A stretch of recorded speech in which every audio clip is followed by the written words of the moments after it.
Il faut vraiment percevoir l'agriculture bio comme un projet agricole et sociétal quand on implique les consommateurs et le voisinage.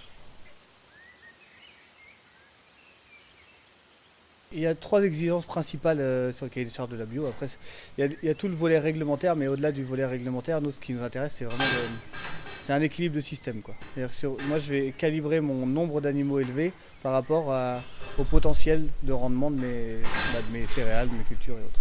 On ne va pas utiliser d'engrais azotés, pas utiliser de soja ou de produits OGM pour nourrir les animaux, et zéro phyto, évidemment. Tous ces produits-là, finalement, on n'en a pas besoin.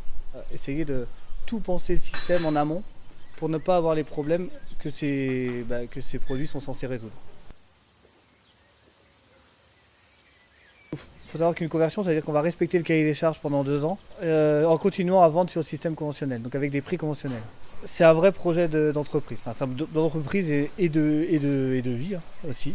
Il faut repenser tout le système, essayer de sortir des cadres qu'on pouvait avoir pour vraiment penser à un système qui convient à son projet, quoi. Ce qui est important en bio, c'est pas de reproduire un modèle, c'est de savoir les processus qui vont faire que chez moi ça va marcher. C'est ça qui est très différent avec des systèmes conventionnels où là on est plutôt sur, voilà, on fait un modèle qu'on va faire à peu près partout et avec des produits ça marche. Enfin, étant issu d'une famille conventionnelle, je pense vraiment que le passage en bio, l'évolution vers l'agriculture biologique ou une agriculture non chimique, c'est juste une évolution de société et d'un modèle agricole. Donc peut-être que nous on a un peu d'avance sur d'autres, mais de fait, un jour les produits phyto, on s'en passera, quoi. Il y a plein d'agriculteurs conventionnels qui sont hyper intéressés, passionnés par leur métier, qui seraient des merveilleux agriculteurs bio, quoi. Il y a un coût social à l'agriculture actuelle qui est pas réel en fait, on se rend pas compte, mais pour avoir du jambon à moins de 1 euro, ça veut dire qu'on a donné énormément d'aide aux agriculteurs qui aujourd'hui vivent plus très bien de leur métier. On va avoir après derrière des programmes Bretagnaux Pur qui coûtent, je sais pas, je crois que c'est 9 milliards d'euros en France pour traiter l'eau contre les phytos et l'azote.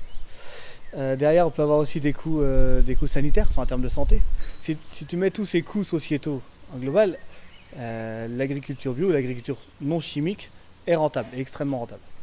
Alors évidemment, quand on ramène à l'assiette du consommateur et du consommateur habitué à une consommation de masse, clairement, là il peut y avoir une différence. Mais aussi, parce qu'il y a un autre levier qu'il faut travailler, c'est d'une part acheter de saison, évidemment, acheter le plus possible en local. Aujourd'hui, moi, je vends mon kilo de bœuf à 15 euros, quoi. Moins de 15 euros, il est à 14,80. Parce que, en fait, du coup, j'ai zéro intermédiaire. Ça demande un effort d'organisation, soit d'organisation alimentaire ou familiale, soit d'organisation collective. C'est-à-dire quelle relation commerciale on met en place, nous, producteurs, et le consommateur final, quoi. Je pense qu'on est capable nous-mêmes d'avoir nos propres circuits de distribution. Biocop est né d'une démarche volontaire de consommateurs qui se sont groupés avec des producteurs. Moi aujourd'hui, ma filière dans laquelle je vends mon cochon, c'est un des premiers apporteurs pour Biocop. Après il y a tout ce qui est marché, évidemment, les marchés en ville. Mais je pense vraiment qu'on est aujourd'hui à un tournant et qu'on doit inventer un nouveau mode de commercialisation aujourd'hui. On s'inscrit dans la durée, on n'est pas sur c'est pas du business, quoi. Enfin, ça c'est un peu ce qu'ont du mal à comprendre certains. C'est de leur dire, nous ce qui nous intéresse, c'est que nos fermes restent bio et soient bio pour 100 ans, voilà, ou même plus, quoi. Par contre, c'est pas de dire, parce qu'aujourd'hui c'est comme ça que ça fonctionne. C'est Leclerc arrive ou l'autre et nous dit, moi il me faut autant de bio demain. Et nous on dit non, c'est pas. Aujourd'hui de toute façon la bio il n'y en a pas. Enfin il en manque de partout. Donc si demain tu veux de la bio, ça veut dire que tu t'engages dans le développement de la bio aussi pour soutenir des conversions. L'État fait beaucoup d'annonces. Il faut 20% de bio, la bio c'est formidable, machin. Et en fait, concrètement, l'année dernière, c'est arrêt des aides au maintien à l'agriculture biologique. C'est une forme de service public en fait qu'on fait quand on parle de biodiversité avec 50% des insectes qui vont disparaître dans les 10 ans et donc les oiseaux avec. À quel moment on met un coup là-dessus ?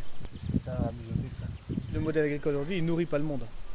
Et au contraire, il le met plutôt en danger par rapport à justement des enjeux comme la biodiversité ou d'autres.